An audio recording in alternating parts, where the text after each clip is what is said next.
Alright, let's do this. All right, I'll start the stream then. Stream is starting. And We should control it all from here. Oh, wow. I'm nervous now. Why am I nervous? Once we start talking, she'll be right. We could talk about the rugby and how there's... Kill mics.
Business Connections Live, the UK's leading online business channel.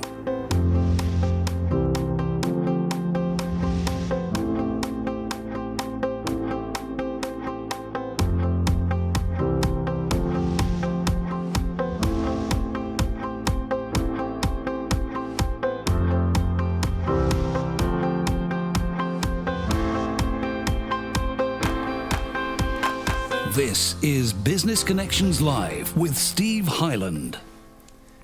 Hello and welcome to Business Connections Live, the program for entrepreneurs, SMEs and business owners. Now, on today's show, we're talking about the dark art of selling. It's a fact. Buyers lie, they steal, they mislead, and they hide from salespeople. And we as salespeople, let them get away with it. Now, my guest on today's show is Benjamin Dennehy. He's a Sandler trainer and also a motivational sales speaker. We're going to be talking about the dark art of selling. The dark art of selling. Indeed, yes. Benjamin, for those people that don't know who you are, just fill us in. Tell me a little bit about yourself. A little bit about myself. Okay, well, I'm Benjamin, obviously. You can tell by the accent that I'm not from here, further south, New Zealand. Obviously supporting the All Blacks, who are probably going to romp home in a couple of weeks to take the World Cup in the rugby. I'm a Sandler sales trainer. I primarily focus on the southeast of England, so Southampton, Portsmouth, Andover, sort of Hampshire way. I've been doing it for a couple of years now. I love it. I love what I do. My background is I trained as a barrister, qualified, was called to the bar in New Zealand. Criminal defence was going to be where I spent my life, but before that I decided to go do some travel. Came to England, as most of us Antipodeans do. Loved it, went home, couldn't live in New Zealand. Beautiful country, but... Great place to film. Great place to film, hobbits and whatnot, but... you would be a millionaire if you could live on scenery in New Zealand. But I wasn't going to live on scenery, so I came back to England, ended up falling in love with an English girl, getting married, now have a child, so I'm sort of... So this is now home? This is now home. Do you ever lose that wanderlust thing, you know, that you want to go off somewhere else, travel somewhere? I used to. I kind of want to settle down now, which is bizarre. You hit a certain age and you think maybe it's time to settle down. I've got a daughter now, so my focus is on unteaching her all the behaviours that I was taught as a child, so that she's going to be the best salesperson. In fact, by the age of 5, she'll be phoning CEOs of FTSE companies with the confidence of seasoned salespeople when I finish with her. We were talking before we came on. Yes. We've had other people. We've had Paul Glynn, in fact, who's been on, He's a good and he's talked about the Sandler technique. Do you think that we get it a little bit wrong in this country when it comes to the way that we do sales? Do we approach sales in quite an amateurish way? I think most people have never learned how to sell. They believe that selling is about the gift of the gab. They believe it's about demonstrating skill and ability. And I think we are amateurists, but I don't think it's just confined to the English. I think it's a global phenomenon, to be honest. But it's different in America, isn't it? Because it's seen as to be a salesman in the States is seen as a real career. And to Yes. all our American viewers, hi there. And you do see that, though. It's a Yes. very different thing. It's a noble It's profession. noble, it's honourable, it's something you train to be. Yeah. Yeah. Over here, you talk to many people that are in sales, and I kind of dropped into it, really. Yeah. Oh, It's a little bit like that. Yeah, very few people in outside of America chose selling as a career. You fell into it. You go to university, your eyes are full of dreams and wild aspirations, and the brutal, cold, hard rent bill comes in and you have to get a job. Who's hiring? Salespeople. Always looking for salespeople. No experience necessary, just have to have a good phone manner, confidence, and you're in. Well, but which kind of then begs the question, train as a lawyer, Yeah. come over from New Zealand, Yeah. did you fall into sales? Oh, yeah. Fell into it. Yeah, good God. I can't tell my mum what I do for a living. She still thinks I'm a barrister. No. So I fell into it. I had to get a job. And it's a true story. I was hired by a recruitment company. I set a company record of working there 6 months and not recruited a single person. I was absolutely terrible at it. I mean, it's a sales job, and I couldn't sell to save my life. The one thing I was good at was opening doors, getting the company in front of prospects who had business to assign. So they gave me a new role, which was purely business development, purely picking up the phones. And from that, I fell into the career of selling over the phone, and then into training people how to do it on the phone, and then how to do it in the meetings. And what point was the epiphany moment? Because everybody seems to have an epiphany in their life. Either something awful happens to them, or something happens one day and they go, Yeah. right, I'm going to make a difference. I mean, for instance, Sandler. He was exactly the same situation as you, wasn't he? He was a not very successful salesperson. No. And he analysed where he was going wrong. Yeah. And then what he did, he thought he could see where he was going wrong, analysed it, wrote a book, and then created this kind of sales technique. This technique, yeah. Likewise, he was the same. He went on 80 sales meetings in a row and didn't sell a thing. I know. I mean, that's pretty soul destroying. So he got angry, I suppose. A lot of salespeople, they're just frustrated. I've had enough of this. Why do people treat me so badly? Why do they think that they can call me into their office, get me to go through a demonstration, tell me they think I'm wonderful and they love to work with me, and then as soon as I go away, they hide and I can never get back in front of them. So he said, I'm sick of it. So what I'm going to do is, before I do any presentations, before I present back any solutions, I want to find out, first of all, do you have a problem I can fix? And if you do you recognise it's a problem? And if you do recognise it's a problem, do you want to fix it? Because I'm going to waste any time with somebody who doesn't want to fix their problem. Then I'm going to find out, do you have the money to pay me? There's no point me presenting back a solution if we get to the end of it, you say, I don't have any money. So I'm going to find out how you make... But is it the politeness? You see, you're from New Zealand. You wouldn't know anything about politeness. No. I mean, is it all about that people, that reserved British nature, that you're nearly embarrassed to talk about money, that you'll never ever turn around and go, what's your budget? How much have you got? Can you afford the service I'm providing? Yes. It goes back to training. And the fear as well, that if you go, it's going to cost you £6, then in your mind's eye, they only had £5 to spend, so you've lost the deal anyway. Yeah. Well, the problem is your mum taught you how to be a buyer, and she taught you quite a lot of rules about the interaction when it comes to selling. And one is you don't talk about money. How many of you, when you were growing up, did your parents talk to you about money? If you asked somebody in front of your mum and dad, how much did that cost? Did they not stop you and say, don't ask that question? Or you ask somebody, how much do you earn? And if you can't ask that question, it's a terribly rude question. So we're trained never to talk about money, to feel uncomfortable. Most salespeople feel their palms get a little bit sweaty when it's coming up to the money phase because they're scared. And also, if they believe that what they're charging is quite expensive, or they think it is a lot of money, they suddenly hear their mum saying to them, oh, it's very very expensive.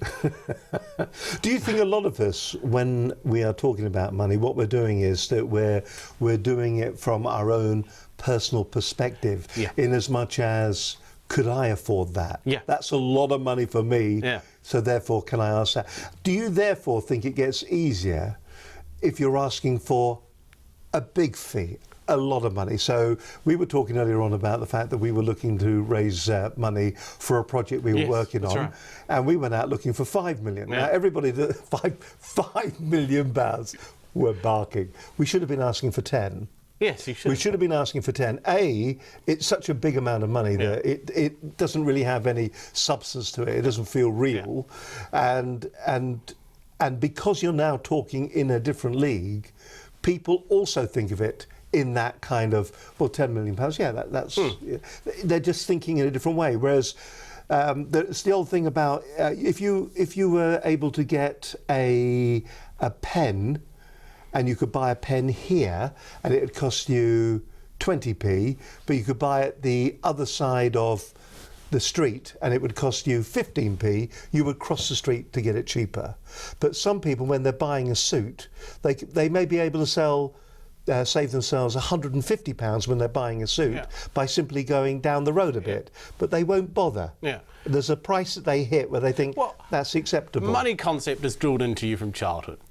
So basically, you sell the way you buy. You buy cheap, you sell cheap. Your money concept says buy that. cheap, buy twice. Buy cheap, buy twice. I mean, the other thing is how do we put it?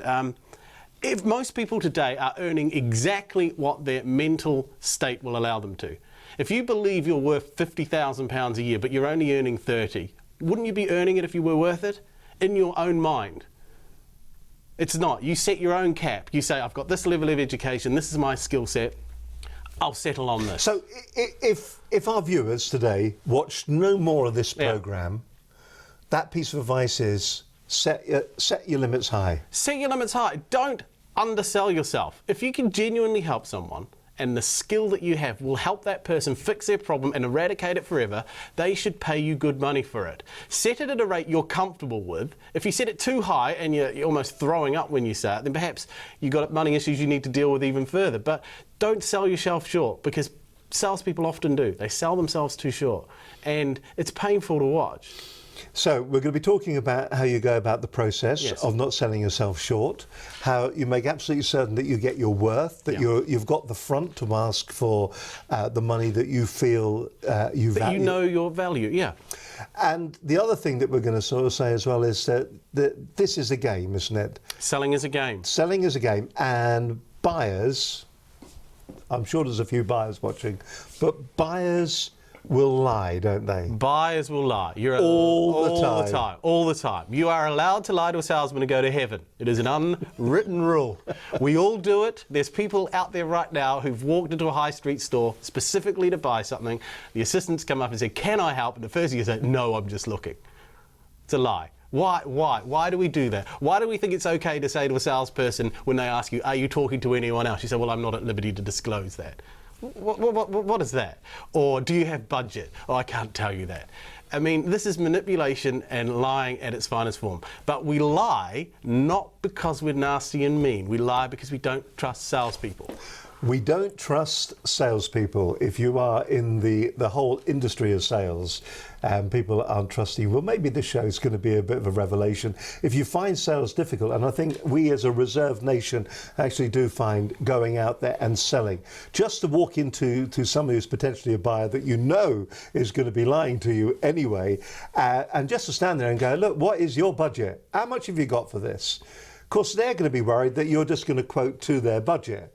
All you want to know is, have they got enough money to actually pay you for the service that you're going to provide them? It's going to be a fascinating insight into sales. This is the place to be. My guest today is Benjamin Dennehy from Sadler Training, and also a motivational sales speaker.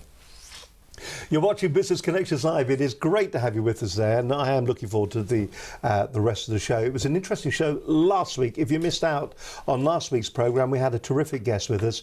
It was Will King. He's the founder of King of Shaves. And what was interesting about that, there is a bloke that's transcended. He's He started a business. He started in sales. He started in sales. He saw that he was made redundant. Then he decided that actually what he wanted to do was to start his own business. He was going to be his own boss, and he was clever with his absolutely clever. Pinpoint. He looked at the marketplace. He was clever with his marketing, but he had the front to go out there and sales. And what was interesting, after we did the probe, just sitting and talking to him, you get this complete feeling of absolute 100% confidence. It really is quite inspiring. It was a great show. If you haven't had an opportunity to watch the show yet, then I suggest you do. But to give you a bit of a reminder of what happened in last week's edition of Business Connections Live, have a look at this.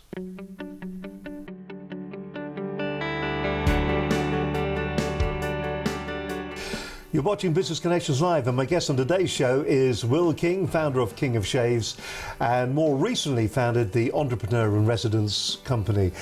Last year, I think we had 500,000 companies incorporated. That means there are 500,000 directors of limited companies. There are people out there. Now, of course, all of them won't enjoy the same entrepreneurial success, to the level that, people might say I have, or Branson has, or Sugar has, but they are getting on and creating a job, not taking a job.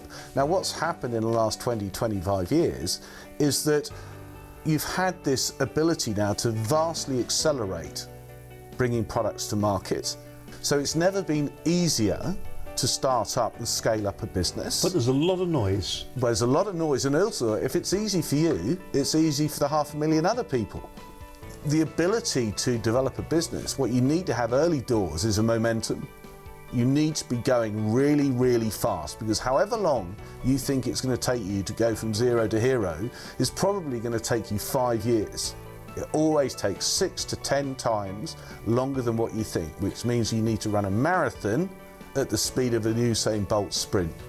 If you're in the product space, to build a sustainable, profitable business, you need to have hundreds of thousands or millions of people regularly consuming your products to throw off enough sales and profit to pay the listing fees for the retailers, to do all the marketing, to pay all the people. That takes time. I think looking at the service sector, you need to run even faster. And what I remember at Hedges Wright, the conference production company I worked at, there was no forward visibility on contracts coming down the track from clients like BMW or Vodafone or whoever. But what you now have in the service sector side, you have lots of things called, for example, SaaS, software as a service, which is a service platform. That's great. Hi, my name's Will King. I founded King of Shaves back in 1993, and I shave lives. I've done about 7 billion so far and counting. So in terms of business, look, the world we live in now, it's a very fast world, and it's very judgmental. It's what I call a rate or slate environment. So please, if you're starting a business up, make sure it's a great business, and make sure you think through why you're doing it, what your passion is, what the problem is you're solving, what the services you're providing, and why people should part with their hard-earned spends, their pounds, to spend money with you. Second thing is, impossible is nothing, just do it. I meet so many people who just talk about wanting to be an entrepreneur, call them entrepreneurs, and then don't do it. Now, fine, talk about it, but if you're serious about it, do it. Secondly, learn how to transfer your enthusiasm for what you do and why you're doing it. We live in a world now where trust and authenticity and reputation is absolutely key. Now, if you put a person behind the brand, you'll note there's DNA in the word brand, person, a bit of humanity. You can then hopefully leverage some of your skills through your business, product, service out to the end customer. Give it a face. That's why Branson's so successful. That's why Sugar's so successful. That's why Steve Jobs was so successful at Apple, because they projected out what they were doing and why through their brand. When it comes to then money and people and scaling your business, there are lots and lots of alternative finance channels available now for you to raise money. You might use Kickstarter, you might use Indiegogo, you might use Crowdkey, you might use venture founders, you might use seeders, for example, many people do. But when you're raising money, remember that it's just as easy for other people to raise money as well, so make sure your product's great. And then the key thing when you're scaling a business, it's the velocity, it's the momentum. You've got to go very quickly from it being you to what's called delegating. That's delegating to great people. So the CEO of King of Shaves, a guy called Andy Hill, he joined me 20 years ago. He's now my CEO. And I delegated to him within a year and a half, 2 years of setting up the business. And we scaled the team out from there. As fast as you are and as much as you know you can do in the world, there's only one of you, and there's probably only 12 to 18 working hours in a day. So if you want to get bigger, you need to get more people involved in your vision and go out there. And at the end of the day, it's all about embracing change as a constant, being aware of threats coming down the track, always being there for people when you can be. Use as much social media channel as you can. That just puts a humanity to the brand. That's why I used to and still do co-tweet at King of Shaves on Twitter, or I am William King on Twitter there. And then I blog at Brand Royalty. So put out the content about your business and why people should even give you the time of day. And if they do, you never know, your clock might start ticking.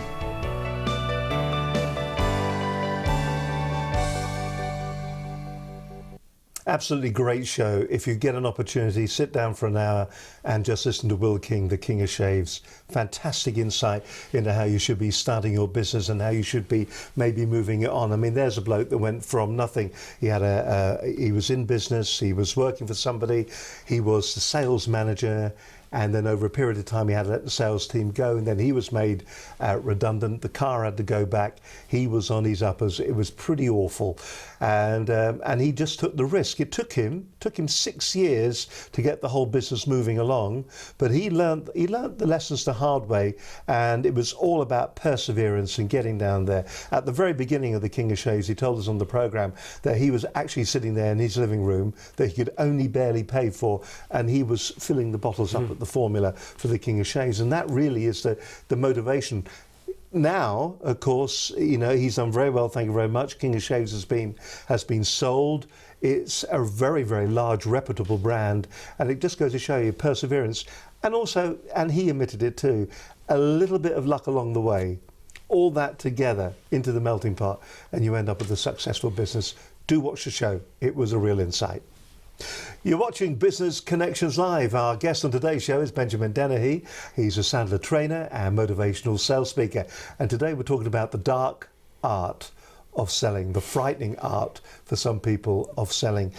You come over with an absolute passion and enthusiasm. And if I was to be rude, you're just a bit loud, quite frankly. Yeah. Do you have to be a bit loud to do it successfully? No. This is a performance, this is an act. When I'm training or giving motivational speaking, you get the performer, the actor. In the sale, I'm a very different character. The purpose of selling is knowing how to act, not react. Most salespeople react. So my job is to always make my prospect feel more comfortable than me. Psychologically, that's important, because if somebody feels better than me, their guard starts to drop. So I will deliberately struggle in a meeting. I will get things wrong, not come across like an idiot, but I will struggle. Someone will say, I don't understand. Do you mind just explaining a bit more for me? Can you help me? I'm slightly confused. When you say you need this by next Wednesday. But this must be, you are walking a tightrope here, aren't you? The bloke, it's either been very clever or you're perceived as a fool. Yeah. I mean, it's a skill. That is a skill. It's learning the art of making someone more comfortable than you. Because the last thing people hate is the smartest person in the room. Nobody liked the smartest kid in class at school. So if you go in there to prove that you know more than the prospect, you make them more uncomfortable than you. They instantly don't like you. So our job is to make them more comfortable than us. So to be slightly submissive, nearly. Slightly submissive, slightly get things wrong. Not be slick. They're expecting the suited and booted, the apprentice candidate. That's what they're expecting. Oh. Exactly. That reaction says it all. You don't want to be like them. You want to be quite the opposite. The world's greatest salesman, that Sandler says, and I agree with him, is a TV detective called Columbo. Right. The bumbling detective. Now, what he does, though, is he always makes the suspect more comfortable than him, because he struggles. I don't understand. If the killer had the keys on this ring, how would he have got it onto this ring? And what the suspect in this case does is they start to talk themselves into the crime while trying to solve and get around it. So and it's the same in the sale. My job is to make my prospect more comfortable than me. So I'll get things wrong. I'll scratch my head. I'll breathe a lot. Go, I don't know. Can you help? I honestly don't know. Do you mind if I ask you a few more questions? And they say, yes, of course. Okay. tell me more about that. And it's just to keep them going. What about things like, and we're taught this when you're learning to do sales, about mirroring and things like that. Have you been trained in NLP? Do you do it subconsciously? Have you read enough books to know a bit about it? I've read a lot of books. Yes, NLP, again, NLP's great. There's all these tools. Mastering all of these would take many, many years. So you do bits at a time. Mirroring is important. You can tell. Body language is key. But the beauty about the system that we teach in Sandler is if you feel it, call it. And so if we were sitting here right now and you suddenly crossed your arm and you're looking back, and I would just stop and say, Steve, I get the feeling you're not interested in what I'm talking about. Is that a fair statement? Now flick it back to you. And of course, I will probably feel obliged to say, no, I'm really interested. Okay, well, help me here. I start to struggle. Help me here. See, I got the distinct feeling that what I'm saying is of no interest to you, and I don't know why I got that feeling. Do you mind helping me out? See, you like to help out. So you work your way through the process. Yeah. You've got that kind of slightly submissive tone about the way that you're selling. How do you move the sale on then? For instance, what about when it comes to negotiating objections? Right. There is a simple rule in Sandler, one rule for handling stalls and objections. You don't. You're not qualified. The only person who can handle their own objection is the prospect. Really? Really. So this goes back to the whole process, is that you're not going to do the close, are you? No, I never asked for the order. You're going to close yourself. Which is very, very different from the traditional way of selling, where you're always told, go for the close, lots of calls to action, and then ask for the order. Yeah. Problem is, have you got your wallet? Not on me. No. If you go to stick your hand in somebody's wallet, what's the first thing they do? They recoil or say, I haven't got it on me. They make some reason to stop you. As soon as you go for the prospect's wallet, they slightly recoil. So our job is to get them to surrender. And we do that by getting them to realise that you are the only possible solution at this time to my problem. So is this making them understand their own personal pain for the problem that they have? You see, when you say it like that, though, that really just sounds like sales guff. Yeah. Yeah. No. No, I see what people buy emotionally and then they justify intellectually. We have to first get the emotional reason as to why they want to do something, and then once we've uncovered the real motivation, we then go through an intellectual process, which is the understanding, is this right for you? Do you have the money and the budget to do this? What's your decision-making process look like? Because you've done it. You've been in a situation where you've bought something because a little kid inside you saw it, you walk past the window and you're this, I want that. You go in and you buy it. And then you get home and you sat it down, whatever it is, and you start to think, why did I buy that? I don't know. You go through an intellectual and you say, it was a bit of a waste of money, I didn't really need that. Or you do the other way around. Someone comes in and gives the best intellectual argument to fix your problem, and you just shrug, you know what, I'm not really interested. But we could help you fix your problem. Yeah, I know, but it's not, I don't really see it as a problem. So at that point then, do you just bail out, go somewhere else? Or do you persevere? It all depends. If I can't find the real emotional reason for why somebody wants to invest their time and money in doing sales training, then I have to move on. We say no pain, no sale. Mm-hmm. And without getting to the real reason, the real motive, like I say, most salespeople sell to the intellect, but we don't buy intellectually. If we bought intellectually, the advertising industry has got it wrong for the last 100 years. They spend billions trying to get you emotionally connected to their product or brand, so that when you're in an intellectual situation, the supermarket, you emotionally connect to it, and then you go through the intellectual process. Oh yeah, I'll buy that. For instance, BT knows they cannot call your parents over the weekend for $5 as long as you want, or £5 I should say, as long as you want, because they know that's intellectual. No one's going to. So what do? They have a lovely advert. They have soft filtered camera. They have a little old lady sitting in a seat knitting. She's got a bun in her hair, and this voice very smoothly, just like yours, Steve. Thank very you. Smooth voice, just goes, talk to your mother lately. Guilt. That's what they tap it into. And that's what they're working on. Yeah, and then they say, oh, and by the way, if you call between 6 o'clock Friday and 6 o'clock Sunday, you'll only pay no more than £2 for the whole call. So first they hook the guilt. So people sitting there, they haven't spoke to their mum or their grandma or someone close to them, see them, and oh yeah, I should give mum a call. And then at the end they say, oh, intellectually, this is the reason why you should now go through that process, because you're only going to pay £2. But all the time, surely you are driving it to a conclusion. The right through your bumbling, your submissiveness, through the guilt. There must be an absolute structure to what you are trying Yeah. to achieve with the technique. If you had to just lay it out in the layers, how would it be? Okay, so we have a 7-step. I just want to qualify, we don't go for guilt. That was just an example. Okay, all right then. Okay. We don't go for guilt. You don't go for guilt. Imagine the little children. Yeah. Exactly. We have a 7-step process which we follow. And the first bit is, first of all, you get an upfront contract. An upfront contract is an intellectual agreement between the adult parts of our brain that says what's going to happen by the end of this meeting. So rather than, hi, come and tell me all about you, I get an agreement with you. Steve, thanks for inviting me in today. How long have we got? An hour. Are you comfortable by the end of this meeting, if you don't like me or what I do, telling me no today? You have to say yes to that. No one can say, no, I can't tell you no. I then say, I'm not sure if I can help you.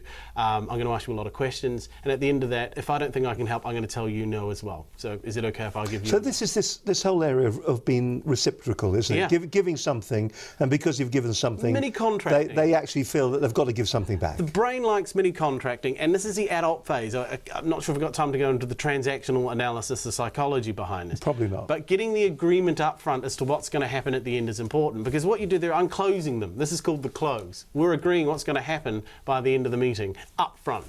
I then move into the pain step. This is where I uncover your reasons why. Is this a real reason for you to do? Do you really need the seeding machine? Do you need the scale? What is it that's motivating you? It's never the reason they give you. Prospects are like patients. They go to the doctor with a bad back, but the doctor does a diagnosis and says it's not your back that's the problem. You've got flat feet. If I treat the back, I'm not going to fix the problem. So a doctor's job is diagnose. So that's the pain step. Then once we've gone through the pain step, we then go into budget. Before I even tell you how I can fix this, we need to figure out, can you afford it? Whose budget is it? Where's it coming from? Why would you spend it on this and not something else? Who's going to release it? Then once we've done budget, we move on to decision making. Who makes a decision around here? How are decisions made around here? Who could possibly not, or who could possibly stop this happening? So I need to understand your decision-making process. Once I understand your reasons why, your budget and your decision, then I'll present back a solution. But only to your problems, to your budget, and to your decision makers. It's very logical, very straightforward. But some of that is traditional selling, isn't it? To make certain that you're talking to the right people. Qualified, yeah. You're talking to the right qualifier, so you know who is going to be making the decision. If you don't want to be talking to somebody who can't make the decision. But you've got to remember, people lie. So the managing director of a company... But they still go to heaven. They still go to heaven. You'll get the MD of a company and he'll say to you, I'm the decision maker. And most salespeople take that at face value, because he's the managing director. And I always stop and go, well, thanks for... Can I be honest with you? Most companies I meet, the MD doesn't tend to make decisions unilaterally. Are you telling me there's no one else you're going to have to talk to about making this decision? Oh, well, obviously I'll run it by the finance director. Ah, okay. So let me ask you a question. If the finance director says, no, we're not doing it, what will happen then? And then he starts, he said, now you see, the finance director needs to be involved in any process when I feedback the solution. Small businesses, I know that they're married or they've got partners.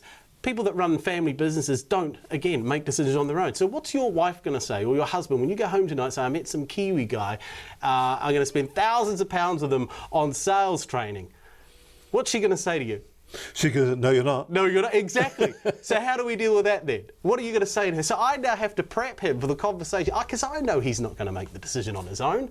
Just because he says, I'm the owner, this is my company, it's your wife and your children's money. There's no way you're just going to give it to me. So I know when they say I'm the decision maker, they're not true. And salespeople have done it. They've given the best presentation they have to the MD goes, I love it. I just need to get the board's permission. What the, why? Well, why didn't you tell me that? And whose fault is it? They'll say, well, you never asked. And it's always your fault. There's no such thing as bad prospects, just bad salespeople. Right, we'll come back. We'll talk more about that in just a few moments' time. I think there's got to be actually a section or chapter in here on bravery to have the front to actually ask some of those questions. Hope you're enjoying the show today. We are looking at the whole concept of sales. In fact, the dark art of selling.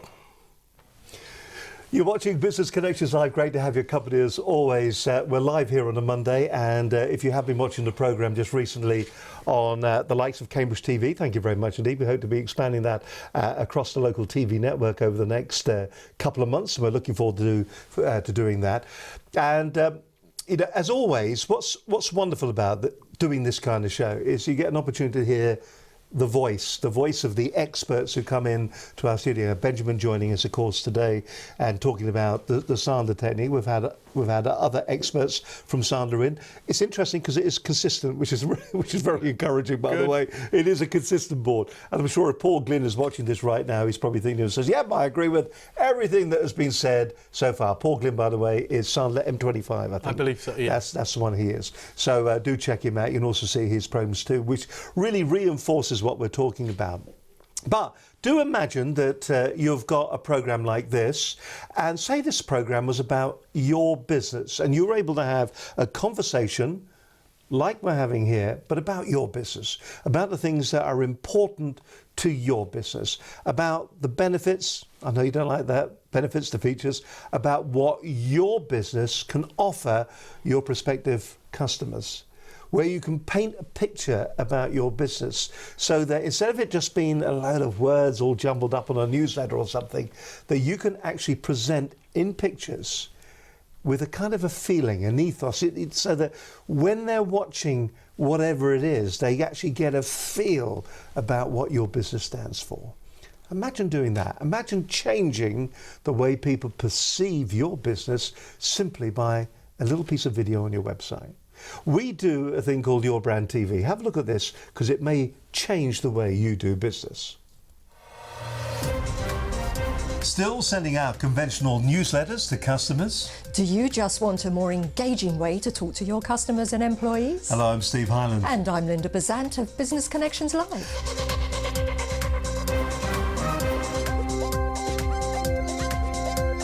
Your Brand TV is a completely branded television show that can be streamed live or delivered on demand to your niche audience.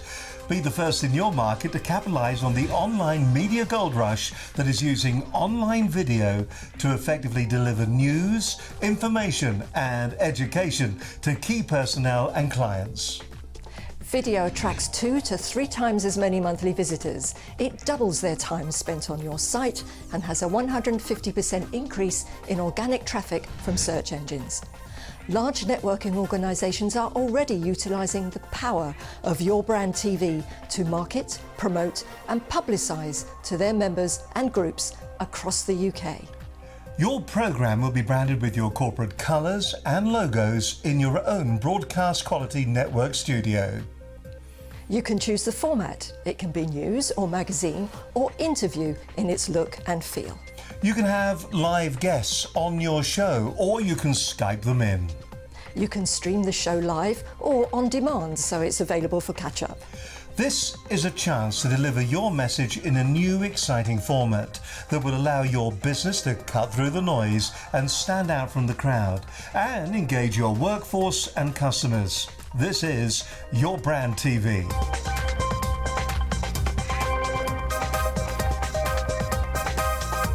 To get more information on this fabulous opportunity to bring to life your corporate communications, contact us today at Business Connections Live, the UK's leading online business channel.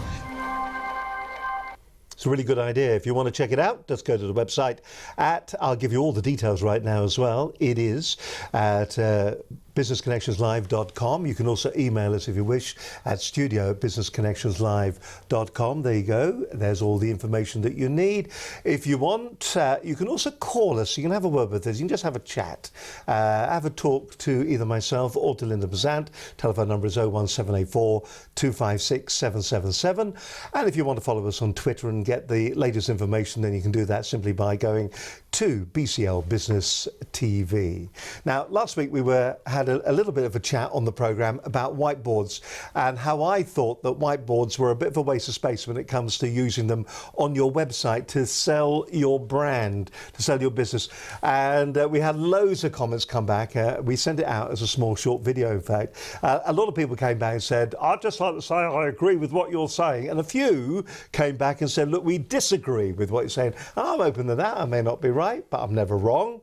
And the thing that was interesting is that a lot of people came back and they defined it. If you are using whiteboard video for your, should we say, information videos, then they're great for that. And they really are great for that. And people like Sparkle who have the software to allow you to have the writing hand. But honestly, if you are using whiteboard videos to solidify the image of your brand or your product, I think you're missing a trick, quite frankly. You can do far better than that, and it doesn't cost a lot more. So, just do something a little bit more. And here's a little bit of advice for you as well when it comes to using tags. If you're using YouTube to get your videos out there, just make the tags on that, make it keyword rich. That's one thing I would say. Do a little bit of research. If you just go up to the top of YouTube and type in a long tail, so how to sell more in business, do that. It'll come up with another 8 suggestions for you that are being searched on.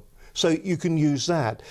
Localize your tags as well. Put things like fantastic business program based in London or based in Manchester, or localize it so that when YouTube is looking for other videos to associate with your video, it'll look at those localized ones that are around you.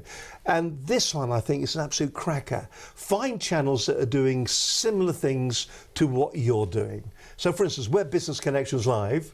So who are the other people who are out there that are doing similar things to what we do? Well, you could go for Bloomberg, couldn't you? Now, Bloomberg are on YouTube. Put Bloomberg in your tags as well, so that when your video comes up or when their video finishes on their YouTube page, then your video will come up as a potential next video for them to watch. So you can really, really heighten the awareness of your own branding by simply using those tags on YouTube. And it's all legitimate. It's not black hat or anything like that. You're allowed to do it. So have a bit of a think about that, on how you can use the tags more successfully and more profitably on your videos for your business or your website. Yeah, that's me. I'm going to get off my soapbox now and step down, because you're watching Business Connections Live, and our guest on today's show is Benjamin Dennehy from Sandler Training. He's also a motivational sales speaker, and we are talking about the dark art of selling. Before I got on my soapbox a moment or so ago, there you are. You've got the sales. You haven't got the sales, but you've done the sales call. You're in there. You're chatting to the buyer who always lies but still goes to heaven. So you're doing all that. How do you get to that stage? Lots of people hate the whole technique of cold calling. Yes. Picking up the phone. Yeah. You must have to do it for your business. Yeah, How many calls are you making a day? 35 cold calls a day, 35 dials. It's not 35 conversations, it's just 35 dials. Off that 35, so that's what, around about 600 a month, is it? It's about 600 a month. So I know that if I make about 600 calls a month, 60 decision makers should pick up. I should get through to them, of which 10%, 6, may be interested in having a conversation face to face. So it's quite intense. I mean, but 35 a day is not a lot. You can do that in an hour. A lot of people are going to be watching this and they're thinking that could potentially be their worst nightmare. It's all your mum's fault. It is all, but you're hearing rejection all the time, aren't you? No. Well, if you don't like rejection, get out of sales. Simple as that. You just got to be prepared for that. You've got to be prepared for rejection. You will be told no more than you hear yes. Do you become thick-skinned? You become thick-skinned if you appreciate that it's all in your head. So I know that if I can help somebody, if they're suffering from the problems that I fix, that this is the best call they're going to get that day, probably that week. This is a call that they must take. So my mindset going in is I ain't bothering them. They'd be foolish not to talk to me. I'm doing them a favour. So it's all up in the head. And when you go in not talking about you or yourself, when they do reject it, they're not rejecting you or the business. So what is the process then of getting past, shall we say, gatekeepers? Is there a best time in the day to make the call? Is there a right technique to use to get to the decision maker? There are numerous things you can do, but I use one which works for me. First of all, call early in the morning, between 8 and 9. You're more likely to get to a decision maker because they're in early. You should only ever be calling top level. managing director, CEO. You phone to the level that your self-concept allows you. So if you're only phoning at manager level, it's because you don't feel confident. You hear your mum say, what are you going to say if you get through to him? So you don't phone the managing director. Because your mum's got a lot to answer for, isn't she? Yes. Isn't she the one that taught you never talk to strangers? Yes. She also said it's rude to interrupt, didn't she? Yeah, and then you get a job in sales. And that's what you've got to do. And you've got to talk to strangers and interrupt busy people. So you're screwed to start with. So first of all, it's leaving your mum in the car when you go to work. Don't take her in the office with you. Pick up the phone. Second thing is, don't sound like a salesperson. I mean, what do salespeople sound like? When you receive a cold prospecting call, what does it typically sound like? Well, the last sales call I had actually was from an events company. Right. And the lady who phoned, because I take the calls. Yeah. I'm dreadful for that. I will take calls because I like to hear how they're doing it. Yeah. And the woman, she didn't take a breath. Yeah. She talked at you. She talked at me, but she didn't take a breath. And she must have talked for 4 or 5 minutes without breathing once, or she was breathing in through her nose. Yeah, it's brutal. But she never stopped. No. And there was no chance for me to interrupt. It was as if I keep bombarding you with this information, you are going to say yes to this come what may. Yeah. She's trying to bully you. And that's how most salespeople are. You pick up the phone and they start off with fake sincerity. How are you today? Now, I know they don't care about that answer. You know they don't care about the answer. So now instantly you think, oh, God, it's a sales call. They then say, hi, I'm calling from, my name is such and such, and I'm calling from ABC Company. I'd just like to talk to you briefly, quickly about what it is that we do. And then you're waiting for the moment where there's a break so you can say, we're fine, thanks. Or, can you send me some information? That's typically how it goes. Or, no, I'm not interested.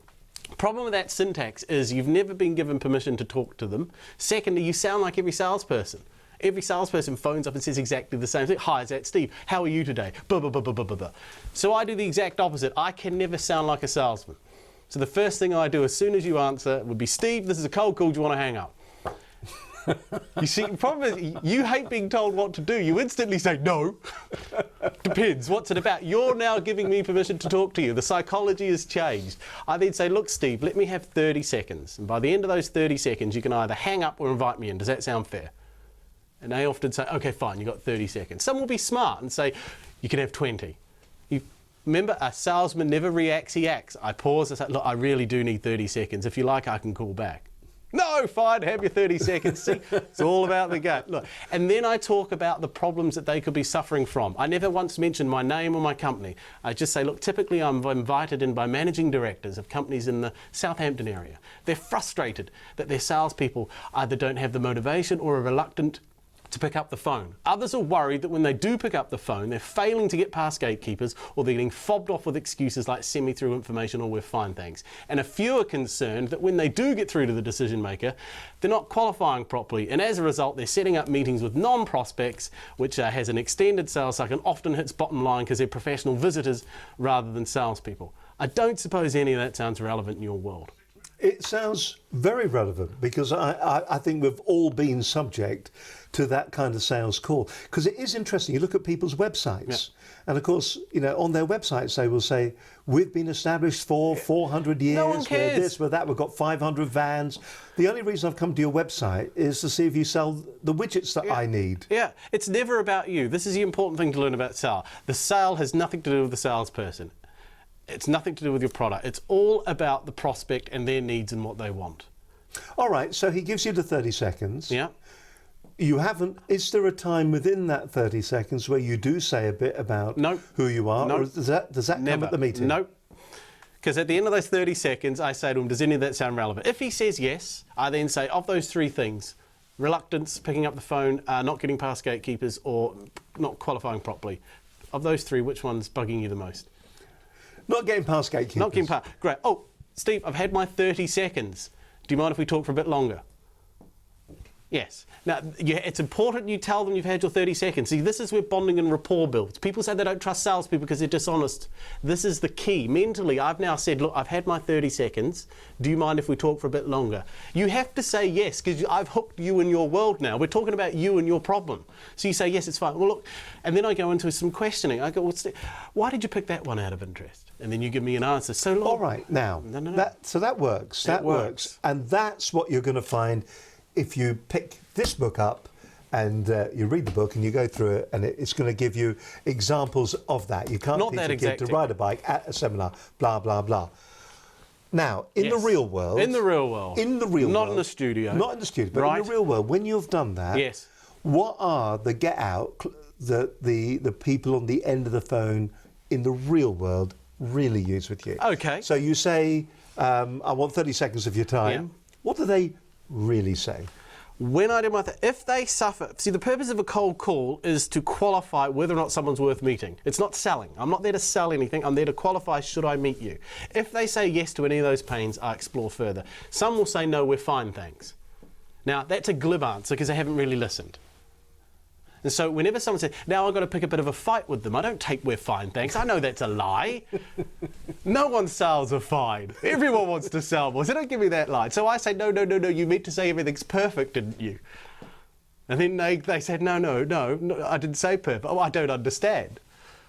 Well, what's going on with your sales? It's not perfect. But is there not a danger of being perceived as being... I'm smarter than you're smarter. You're playing. Again, it's all in the delivery. It's all in the delivery. It's the delivery. Right now, I'm acting, I'm performing, and I'm going through. This is what I said. On the phone, it's very different.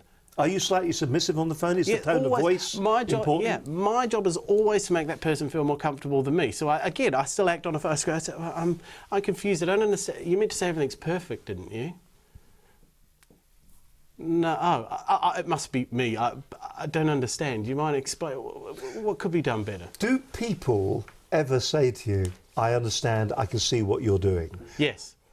And then I say, you rumbled me. Would you like me to tell you what I'm doing to you? And then I go, and I just go straight back into it.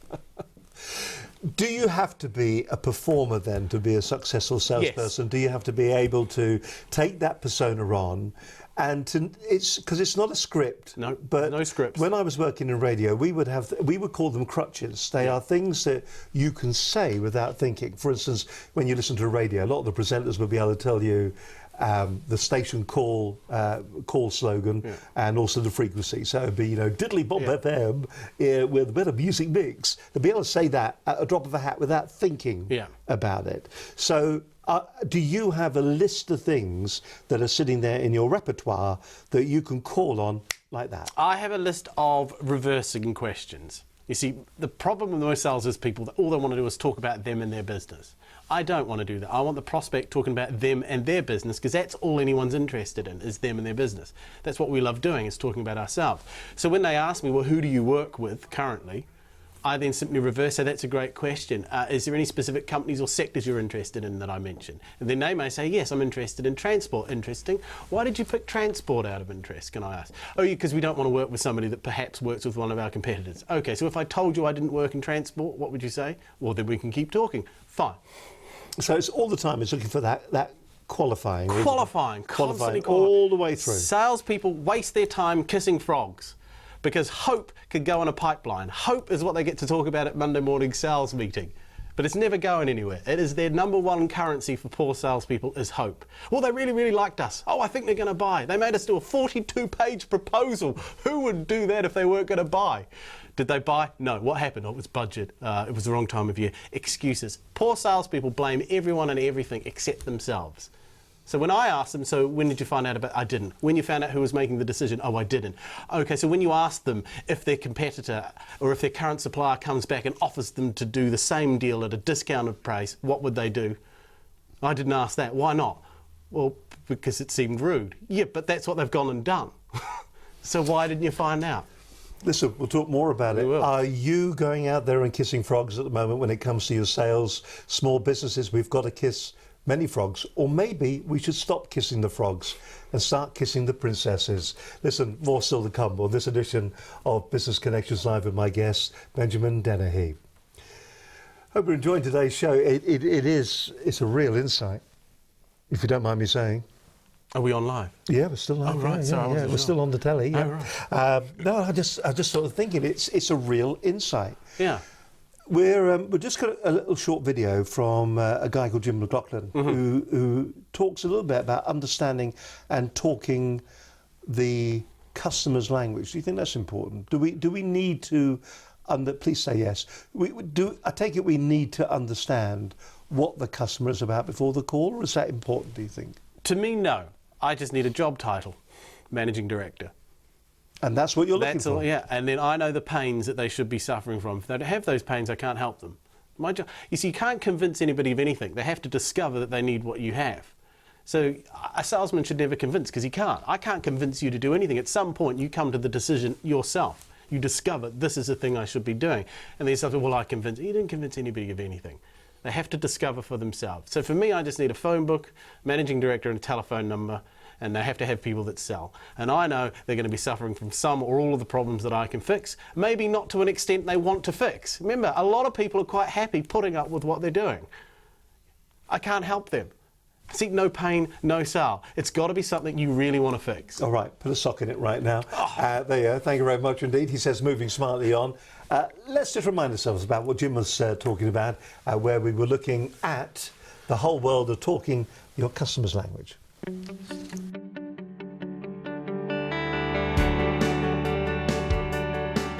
On the show today, my guest is Jim McLaughlin. He's the Managing Director of BCL, who will be telling you how to talk your customer's language. Lots of salespeople and lots of companies don't really make it easy for their prospects to become customers because they don't think about what matters to them as individuals. Why do we like and trust other people, particularly if they're trying to sell us something? We like and we trust those people because we identify with them. Let's start with prospects because they're the people that we hope are going to become our customers. Quite often the mistake that people make is not to think about, first of all, who those people are and what's important to them. What kind of organisations, what kind of companies could be my customer? I think the biggest mistake that people make is not to prepare properly and not to think who are the people that I'm going to be speaking to and who are the people that I might be speaking to, and to prepare in advance a relevant pitch for the kind of people that they'll be speaking to. Well, let me just say that every aspect of business and every aspect of life has its own jargon. So the technical people have a jargon, financial people have a jargon, the marketing people have a jargon, and they all use their phrases, their acronyms, their abbreviations. And sometimes that can be to illuminate, and as often as not, it's not to illuminate, it's to make other people feel that they don't really know enough about this subject to be talking about it. When is jargon appropriate? And in a workshop, it's entirely appropriate, because here we're talking to technical people about the technicalities of something. Where jargon isn't appropriate really is in a sales situation. I think it's absolutely vital that people understand their customer profile, because if you don't understand who's likely to buy your products, then you'll find it very difficult to articulate your messages in language that will resonate with the people who are likely to buy you.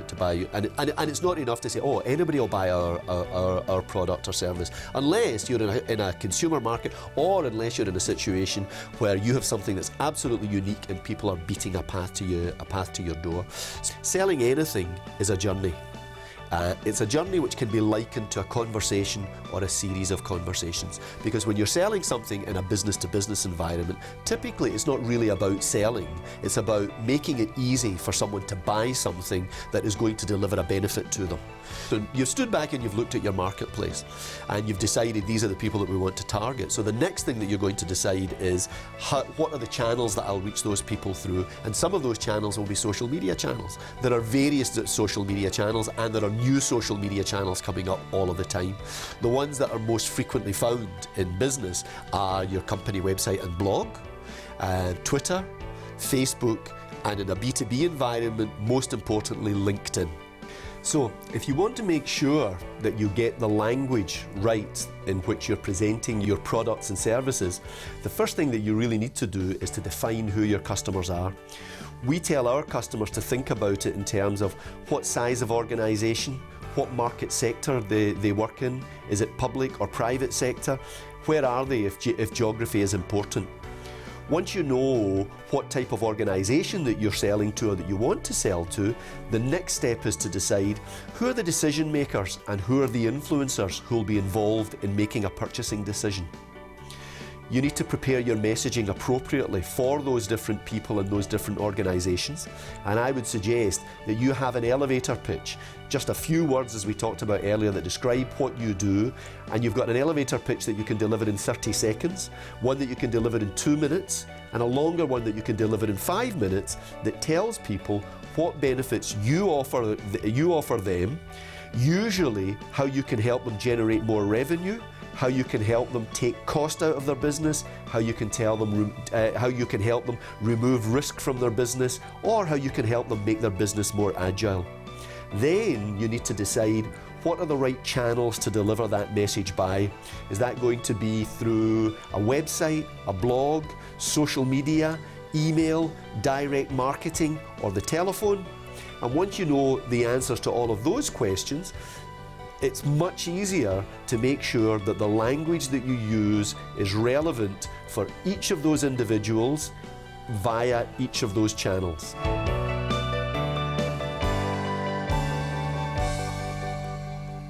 Jim McLaughlin there from Axial, a really interesting show. Are you talking your customers' language? Hopefully between that and also what you've heard today and Will King, I think you might find it a very useful and interesting programme today. Future programmes, we've got some cracking shows lined up in the future. Josh Pearce of My PT Plan, nominated for Entrepreneur of the Year Award, Startup Company of the Year Award and Leisure Company of 2015. You know him, don't you? Good old Josh Pearce. Martin Sloman from Gold Dust Training on the secret of effective sales. We love the sales stuff. That's going to be interesting to find out. And how will it differ from what Benjamin's been saying? Matthew Ruddle from InTouch CRM is going to be joining us. If you're into autoresponders or you're looking for a way to maybe automate your email campaigns, InTouch CRM is definitely a product to be looking at. You may have heard of things like Infusionsoft and systems like that. God, they're expensive. There's no two ways about it. But they are very, very good. But there is a huge learning curve on them. Maybe InTouch CRM could be the right product for you. And the thing that's interesting about InTouch CRM, it is getting closer and closer and closer in its functionality to the likes of Infusionsoft. So if you are looking for something that gives you autoresponders, email campaigns and a proper customer relationship management system, then maybe InTouch CRM would be the system and the way forward. Steve Bridger, author of the book Transform Your Communication Skills, which has got a complete chapter about Business Connections Live in it. We're looking forward to having him on the programme. That's going to be published at the end of the month and is available to pre-order on Amazon right now. They're just some of the guests that we've got coming up in the very near future, and we're looking forward to having them here in the studio.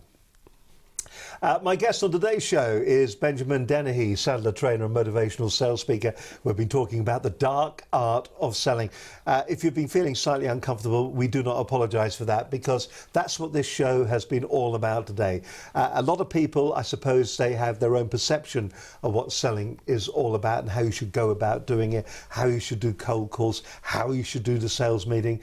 At the end of the day, it's probably the most important function within any business. Yet, most salespeople find themselves falling into sales, not making it as a deliberate action, and it's just one of those kind of things.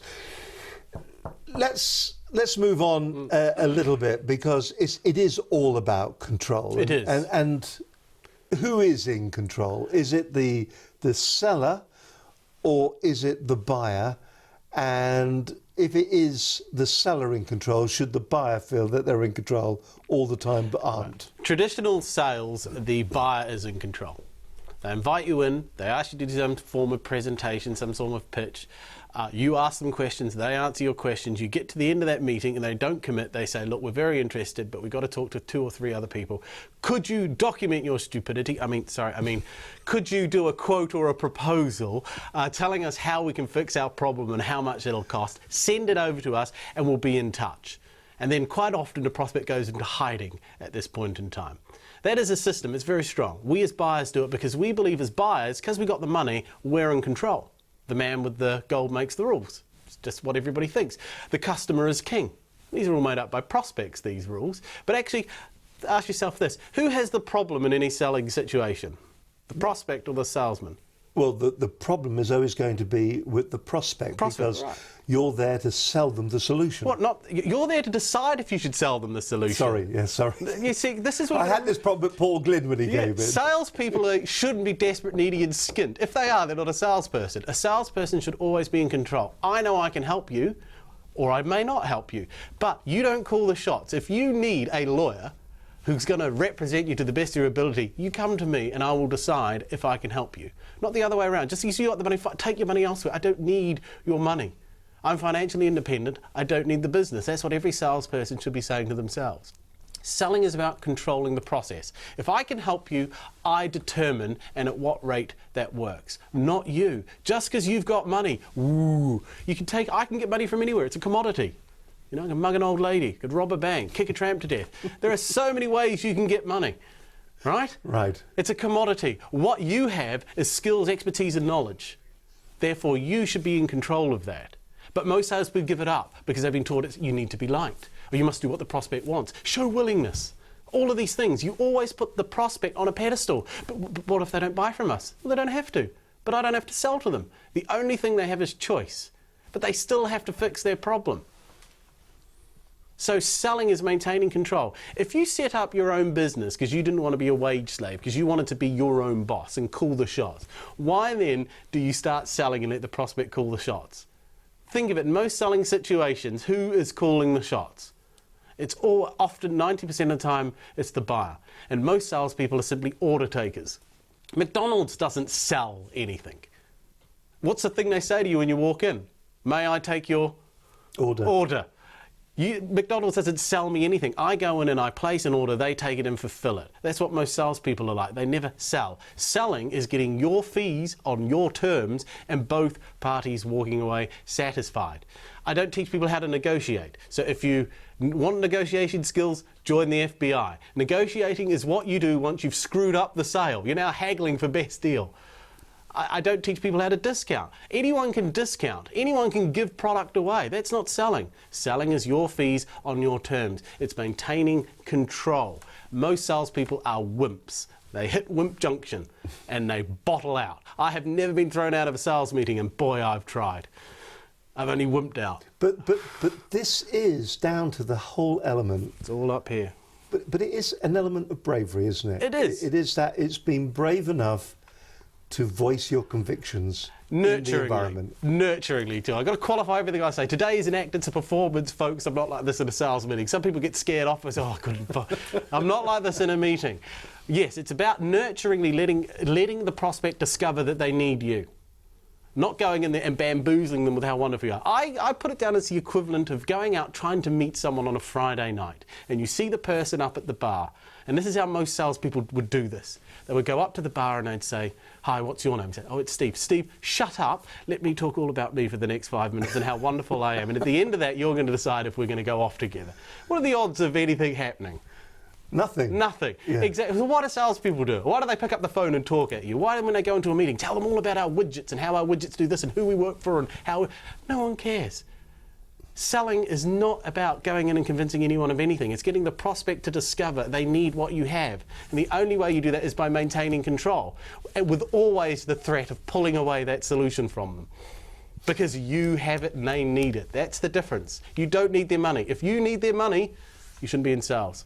So I suppose the situation is then you've got to be in your mind's eye that nearly every position you find yourself, or every sales I'm in position, control. You're in control. I'm but in also, control.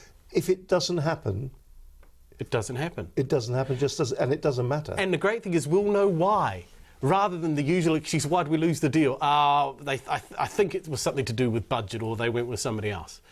They never know, salespeople. They just didn't get it. With the Sana process, you know why you didn't get it. It's because they didn't have the money, and we went through everything and realised they'd never find the money. Even no matter how much they want to do this, they couldn't get the money.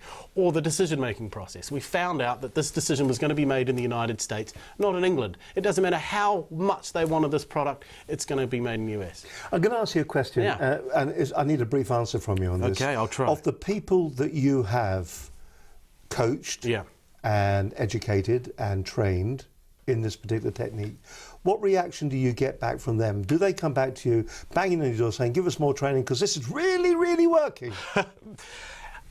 Yes and no. I have clients... So it isn't a not one-size-fits-all then? It is a one-size-fits-all. You've just got to have the courage to do it. Like I said, the head trash that's going through your ears, all the things that you've been taught about selling up to now is wrong. And that's the hardest thing, is realising that you have the power to do this. A lot of clients I work with absolutely love it. They say it's changed the way they do business, because what they're doing is they're qualifying out a lot quicker. And when it works, are we seeing small changes, or are we seeing you'll be shift changes? Increases in sales 30% to 100%, 100% more if you do it right. See, most salespeople don't have a process or a system. I could talk to any sales manager and go, what do your people do consistently, habitually, on every sales meeting? They won't have one. They'll have some glib policy guidelines. There's no process that they follow. Most salespeople actually are proud of the fact that they fly by their seat, that they react in the situation.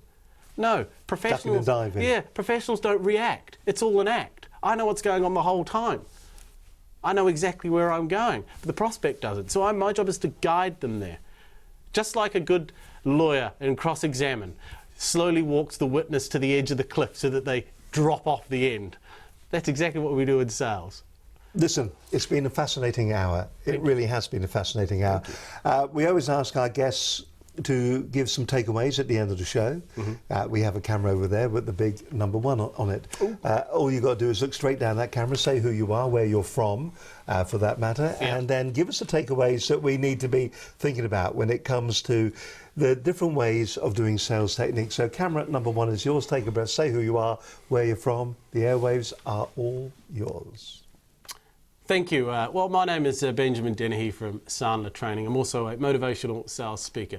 Look, today is all about understand that as a salesperson, you should always be in control of the sale. The buyer is never in control. And the most difficult thing we have is all the head trash that goes along with it. We were taught a lot of things growing up, and those have interfered with our ability to properly sell. The person with the problem should never call the shots. Selling is about a process. Most salespeople don't have a process. They simply take an order a lot of the time. They're never in full control of what's going on. With Sandler, we teach you a simple, straightforward, logical process. The difficulty you're going to have is the emotional head trash you're going to bring with you. Your mum's going to tell you can't ask those sorts of questions. She's going to say it's rude to raise issues about money now. She's going to tell you don't talk to strangers and that it's rude to interrupt. Selling is about maintaining control and getting the right solution for both parties. If it's not right, you don't sell to them. But don't ever chase the money, because if you're chasing the money, you're back to being self-employed again. And if you are employed to be a salesperson, you're going to frustrate yourself. So look, if you're frustrated that you don't get in front of enough prospects, if you're frustrated that you're not closing consistently, if you're frustrated that buyers lie, steal your ideas, mislead you and then hide from you, why not give me a call? My mobile number's on the website, our website, sandler.com. Find me, I'm based in Southampton. I will talk to you, and trust me, it won't be pleasant for you, but that's my job, is to make you see if you need me or not. So remember, you're always in control, the buyer never is. So I'm Benjamin from Sandler Training. Brilliant. I hope you enjoy that. Phone me, have a word with me.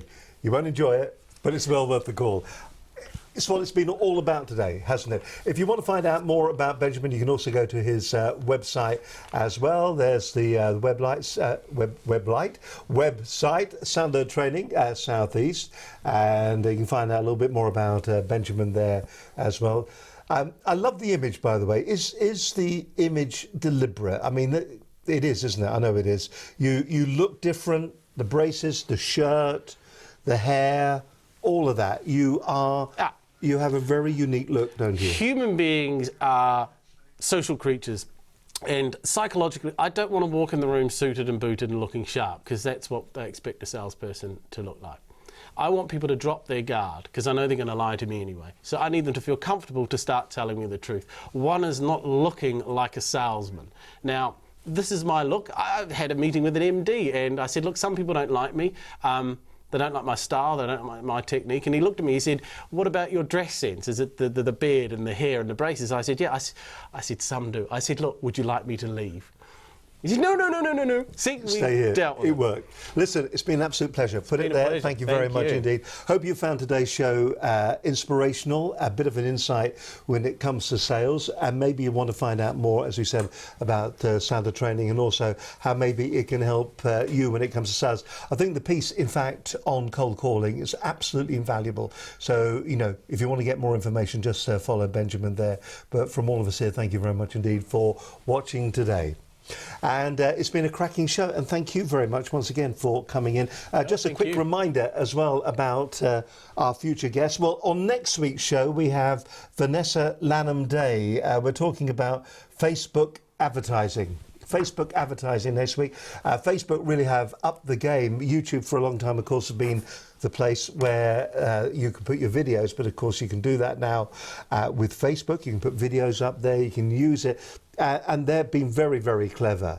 They've been very clever the way that Facebook is now monetizing that. But you can get an audience there. If you were maybe perhaps starting a business through Amazon or something like that, you can use Facebook to grow an audience for the products that you are launching. And it's very targeted, and that's what's so good about it. We'll find out more next week with Vanessa Lanham Day, and as I said, future programmes include the likes of Josh Pearce, Martin Sloman, Matthew Ruddle, to name but a few. If you've enjoyed the show, don't forget to give us a thumbs up, leave a comment under the programme. If you thought it was great and you agree with everything that's been said today by Benjamin, then leave a comment. If you thought everything you've heard is just a load of rubbish, quite frankly, leave a comment as well, because you know that really matters. We want to find out what you think. You can leave it either on the website. We'll go through all the places where you can go. You can either go to the website at businessconnectionslive.com.